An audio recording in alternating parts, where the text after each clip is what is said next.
আসুন আজ আমরা এমন এক সফরের কথা জানি যে সফরের যাত্রী আমাদের প্রত্যেককেই হতে হবে। এটি এমন এক জগতের কাহিনী যা আমাদের এই পৃথিবীর ঠিক পরেই শুরু হয়, কিন্তু যা আমাদের চোখের আড়ালে। এটি হলো মৃত্যুর পরের জীবনের প্রথম ঘাঁটি, আখিরাতের প্রথম দরজা, কবরের জীবনের পূর্ণাঙ্গ কাহিনী। যখন কোনো মানুষের দুনিয়াতে বেঁচে থাকার সময় শেষ হয়ে যায়, তখন আল্লাহর হুকুমে মৃত্যুর ফেরেশতা হযরত আজরাইল আলাইহিস সালাম তার কাছে এসে হাজির হন। যদি মৃত ব্যক্তি একজন নেককার বা ভালো মানুষ হন, তবে ফেরেশতারা তার কাছে আসেন নূরের মতো উজ্জ্বল আর সুন্দর চেহারা নিয়ে। তাদের সাথে থাকে জান্নাতের সুগন্ধিযুক্ত কাফনের কাপড়। তারা সেই রূহকে অত্যন্ত নরম আর আদরের সাথে শরীর থেকে বের করে আনেন, ঠিক যেভাবে একটি ভেজা আটার ভিতর থেকে একটি চুল খুব সহজে বেরিয়ে আসে।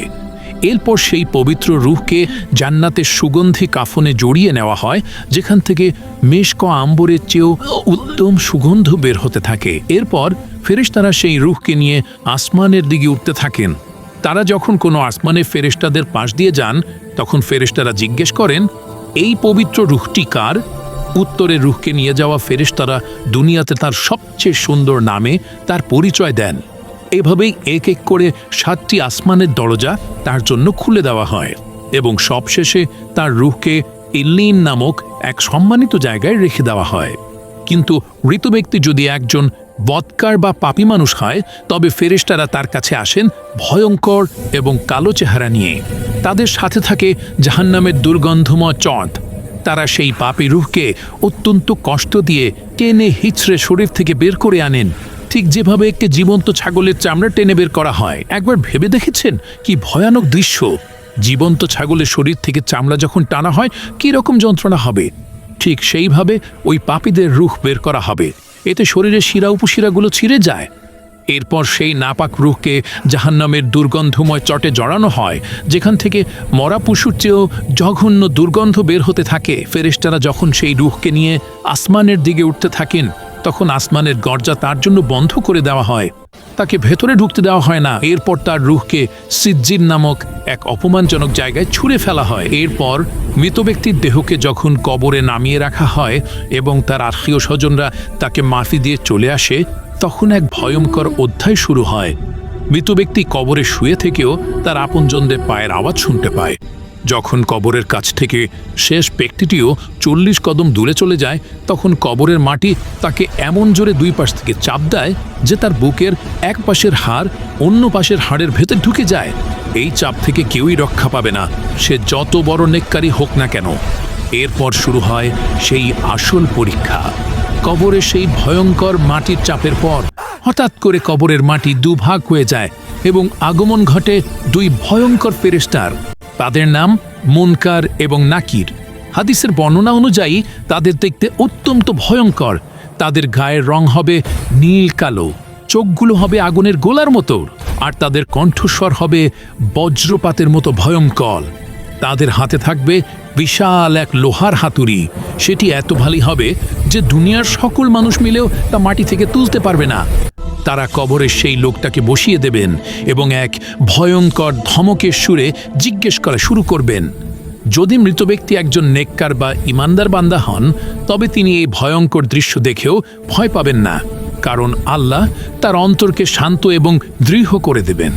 ফেরেশতারা তাদের বজ্রকণ্ঠে প্রথম প্রশ্ন করবেন, মান রব্বুকা, তোমার রবকে?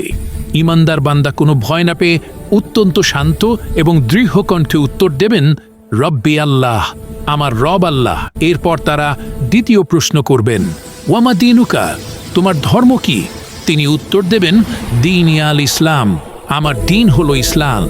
সবশেষে তারা আমাদের প্রিয় নবী হযরত মুহাম্মদ সাল্লাল্লাহু আলাইহি ওয়াসাল্লামের দিকে ইশারা করে তৃতীয় প্রশ্নটি করবেন, ওয়ামা কুনতা তাকুলু ফি হাযার রাজুলু, এই ব্যক্তি সম্পর্কে তুমি কি বলতে? ইমানদার বান্দা উত্তরে বলবেন, হুয়া রাসূলুল্লাহ, তিনি আল্লাহর রাসূল। ফেরেশতারা আবার জিজ্ঞেস করবে, আর তুমি কিভাবে জানলে? সে উত্তরে বলবে, আমি আল্লাহর কিতাব পড়েছি, তার উপর ঈমান এনেছি এবং তাকে সত্য বলে জেনেছি। এই 3টি প্রশ্নের সঠিক উত্তর দেওয়ার পর আসমান থেকে এক গায়েবী আওয়াজ আসবে, আমার বান্দা সত্য বলেছে। তার জন্য জান্নাতের একটি বিছানা বিছিয়ে দাও, তাকে জান্নাতের পোশাক পরিয়ে দাও এবং তার জন্য জান্নাতের একটি দরজা খুলে দাও। সাথে সাথেই তার কবরকে 70 হাত প্রশস্ত করে দেওয়া হবে এবং তার কবরটা জান্নাতের আলো আর সবুজে ভরে যাবে। জান্নাত থেকে তার কবরের মধ্যে সুগন্ধি বাতাস আসতে থাকবে। এরপর তার কাছে একজন অপরূপ সুন্দর চেহারার ব্যক্তি আসবেন, যার শরীর থেকে সুগন্ধ বেরোতে থাকবে। মৃত ব্যক্তি তাকে জিজ্ঞাসা করবেন, তুমি কে? তোমার চেহারা এত সুন্দর কেন? সেই সুন্দর ব্যক্তি উত্তর দেবেন, আমি তোমার নেক আমল, আর আল্লাহ আমাকে পাঠিয়েছেন। আজ থেকে আমি তোমার সঙ্গী, তোমার কোনো ভয় নেই। এরপর সেই ঈমানদার বান্দা আল্লাহর কাছে দোয়া করবেন, হে আল্লাহ, দয়া করে তাড়াতাড়ি কিয়ামত কায়েম করুন, যাতে আমি আমার পরিবার এবং জান্নাতের অফুরন্ত নিয়ামত উপভোগ করতে পারি। তাকে বলা হবে, তুমি শান্তিতে ঘুমাও, কিয়ামতের আগে পর্যন্ত তোমাকে কেউ বিরক্ত করবে না।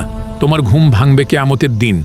আর এভাবেই কিয়ামত পর্যন্ত তার কবরটি হয়ে যাবে জান্নাতের বাগানগুলোর মধ্যে একটি বাগান। কিন্তু যদি মৃত ব্যক্তি একজন বদকার বা পাপী মানুষ হয়, তবে মুনকার নাকিরের ভয়ঙ্কর চেহারা দেখেই তার আত্মা শুকিয়ে যাবে।